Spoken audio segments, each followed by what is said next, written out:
I'm teaching you exactly how to read, and today we're looking at this word. We're going to start with the vowels because if you can read the vowels, you can read the word. This first vowel team is a unit or a grapheme that says oi. It's two sounds pushed together.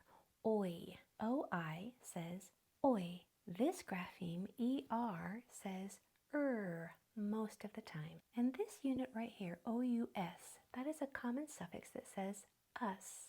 It sounds as if that O isn't even there, and the U is making its short sound. So to figure out how to blend these sounds together, we're first going to place a dot underneath each sound. This is what I call pencil reading. This will tell our brain that we know exactly what each part of that word is going to say and in what order. B, oi, st, us. Then we simply push those sounds together all in one breath as we connect the dots. It looks like this. Boisterous. Boisterous. Now, if you can define that word for us, please put it in the comments. And if you'd like to join me in my adult reading class, there's more information in my profile.